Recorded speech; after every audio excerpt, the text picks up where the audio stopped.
So ఏదైనా సరే okay, మీకు చేత కాలేదు, పంపించారు బెయిల్ ఇచ్చి, ఛార్జ్షీట్ అయ్యి విచారించడానికి ఏముంది? పబ్లిక్లో మాట్లాడాడు, ఓపెన్గా మాట్లాడాడు, నోట్లో అన్నాడు, ఏముంది అందులో? కనీసం 700 మంది 800 మంది ఉన్నారు అక్కడ.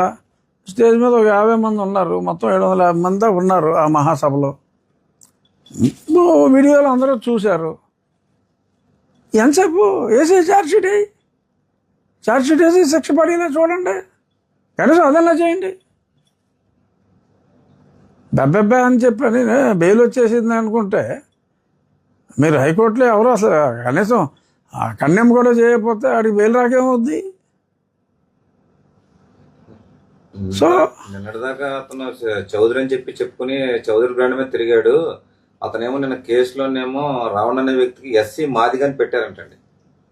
క్యాస్ట్ ఎస్సీ మాదిగాని పెట్టారు. చౌదరీస్ నేమ్ ప్లేట్ తోటి జన సైనికులకి వీళ్ళకి గొడవలు పెట్టడానికి ఒక సంవత్సరం నుంచి జగన్మోహన్ రెడ్డి క్రియేటివిటీ ఇతని సంవత్సరం నుంచి క్రియేట్ చేశాడని చెప్పేసి కావచ్చు, ఖచ్చితంగా డెఫినెట్గా కావచ్చు, అందులో డౌట్ ఏమి లేదు. కానీ నా పాయింట్ అది కాదు. మీరు అతని బెయిల్ని మీరు ప్రతిఘటించలేకపోతే పబ్లిక్లో మాట్లాడాడు, ఛార్జ్షీట్ వేయండి ఇమ్మీడియట్గా ఛార్జ్షీట్ వేయండి. ఎందుకు ఆలస్యం? ఛార్జ్షీట్ వేయండి, వేసే శిక్ష పడేలా చేయండి. అక్కడ సిట్టింగ్ ఎమ్మెల్యే ఎక్స్ మినిస్టర్ని అరెస్ట్ చేశారు ఓ మాట మాట్లాడినందుకు.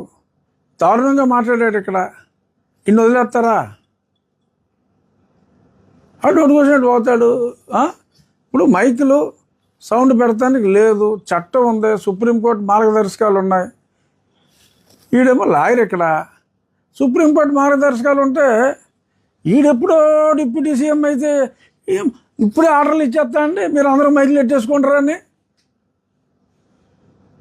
ఎవడ పెడతాడు? నా కాన్స్టిట్యున్సీలో పెడతా ఊరుకోను, నువ్వు వచ్చి పెట్టరా చూద్దాం. రూల్ ఫాలో అవుతాం. సుప్రీంకోర్టు మార్గదర్శకం వితౌట్ పోలీస్ పర్మిషన్ ఎవడన్నా మైక్ పెడితే ఆ మైక్ పీకి సంవత్సరం శిక్ష పడేలాగా చేస్తాం కోర్టులో పెట్టి. అరే సుప్రీంకోర్టు తీర్పుల కంటే గౌరవం లేదు. నేను చెప్పానంటే వీడు ఎవడాడు చెప్పేటానికి? అంటే అంబేద్కర్ గారు సూట్ వేసుకుని రాజ్యాంగం రాశాడంటే వీడు సూట్ వేసుకుని ఇలా చెప్పేస్తే సరిపోద్దా? అంబేద్కర్ రాజ్యాంగం అయిపోద్దా?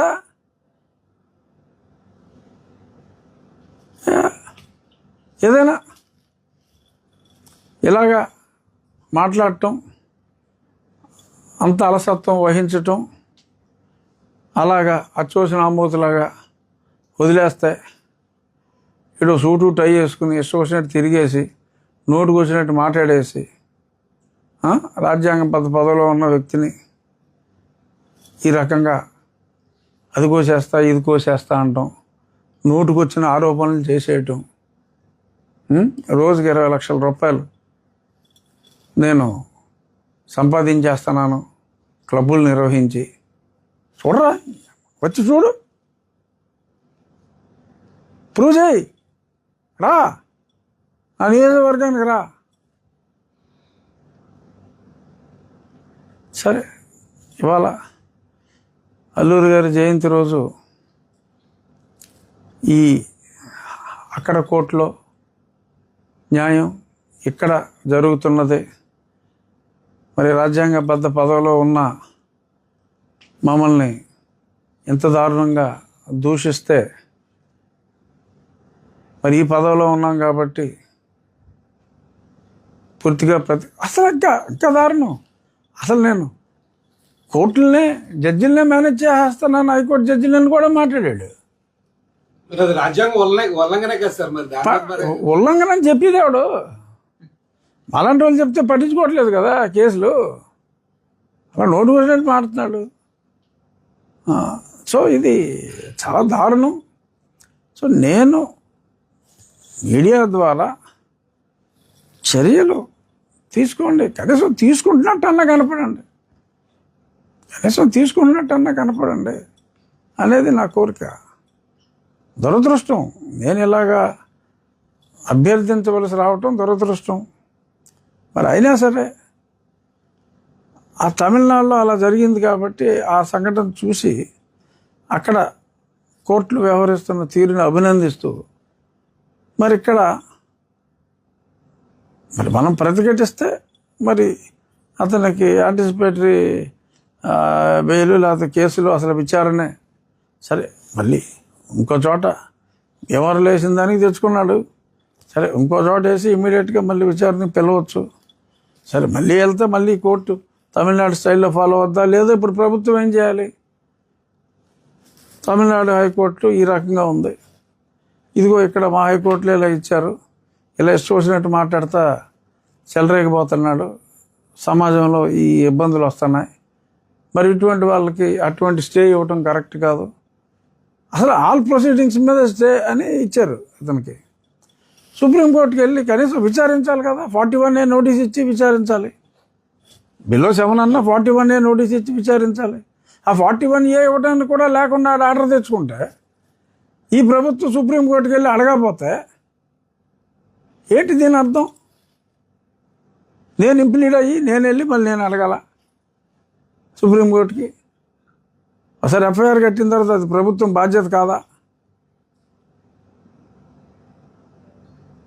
సో ఇక రాజ్యాంగ పదవుల్లో ఉండి రాజ్యాంగం గురించి మాట్లాడితే అది కోసేస్తా ఇది కోసేస్తా అంటే మాకు రక్షణ ఏది? So I'm demanding government has to go for an appeal. ఈ విచారణ జరగడానికి వీల్లేదు 4 వారాల పాటు అన్నారు. Go for an appeal. పిలవండి, 41A నోటీస్ ఇచ్చి విచారణ చేయాలి అని ఎంక్వైరీ చేయాలి అని అబ్జెక్ట్ చేయండి సుప్రీంకోర్టులో. చేయటం మానేసి ఇటు కోర్టుకు వెళ్ళేదాకా ఆర్డర్ తెచ్చుకునేదాకా దిక్కులు చూసి ఇప్పుడేమో అటు కోర్టుకు వెళ్ళాడని మాట్లాడతారా? ఏం మాట్లాడతారో చూడాలి. నాకు ఎంతో బాధతో మాట్లాడుతున్నా ఈ విషయం.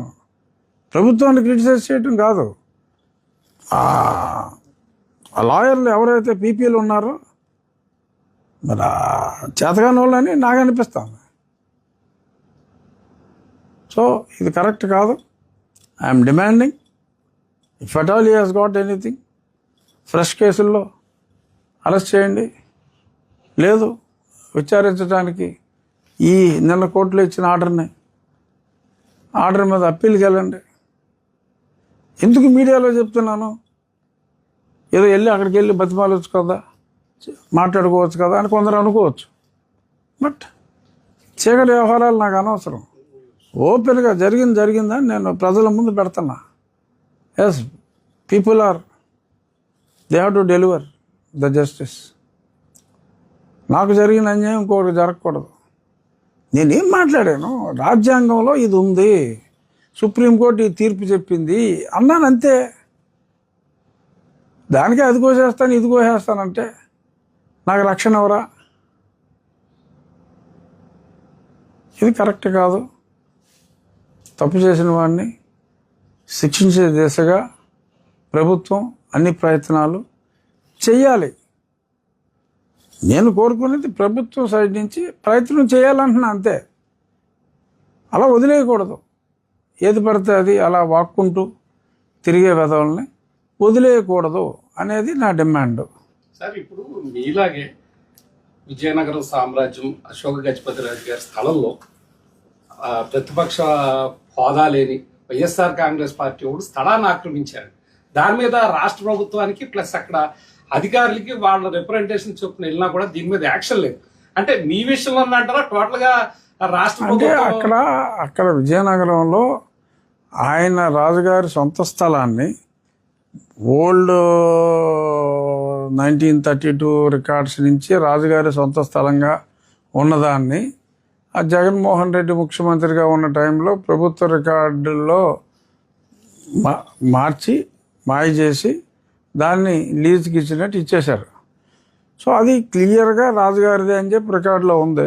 దానికి ఏంటంటే సింపుల్గా ఒక ఆర్డర్ ఇచ్చి ఆ ఆఫీస్ కూల్చేయటమే. మరి ఎందుకు ప్రభుత్వం దీంట్లో తాత్సారం చేస్తుందంటారు సార్?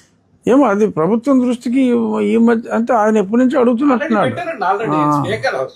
గవర్నర్ ఏమన్నా ఆయన పెట్టిన దానికి కానీ మీ మీద నాలుగు కోస్తా అన్నదాని మీద కానీ కనీసం చర్యలు లేకపోవడం వల్ల ఆంతర్యం ఏంటంటారు సార్? ఆంతర్యాలు ఏముండవు, అదేంటంటే మంచితనం అంతే.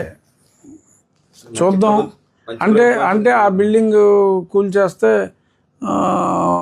మరి ఏదన్నా ఏమో అది నేను అంత డీటెయిల్గా వెళ్ళలేదు, కానీ డెఫినెట్గా లోకల్ ఎమ్మెల్యే రాజుగారి అమ్మాయి కూడా రాజుగారి కన్నా రాజుగారి లాగానే కొంచెం మర్యాదలు ఇవన్నీ కొంచెం అది చాలా ఎక్కువ అంటే అంటే మరీ మూర్తిభవించిన మంచితనం అది అది ఇవాళ రోజుల్లో అంత మంచితనం పనికిరాదు.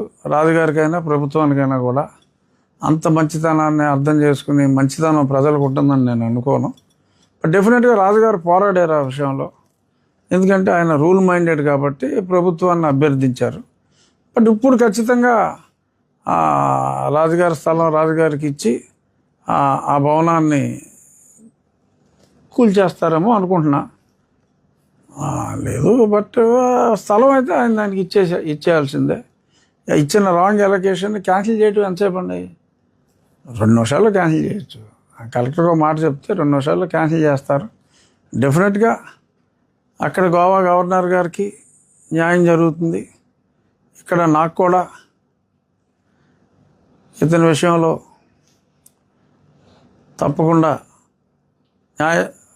కోర్టుకి వెళ్తే వాదించవలసిన రీతిలో వాదించి మళ్ళీ ఇంకా చాలామందిని అభిమానులు అసలు ప్రతిరోజు ఎన్నో వాగేశాడు. అతను చాలా వాగాడు, చాలా రోజులు చాలా వాగాడు కాబట్టి ఇంకా రకరకాల వాగుళ్ళ మీద రకరకాల కేసులు రిజిస్టర్ అవుతాయి.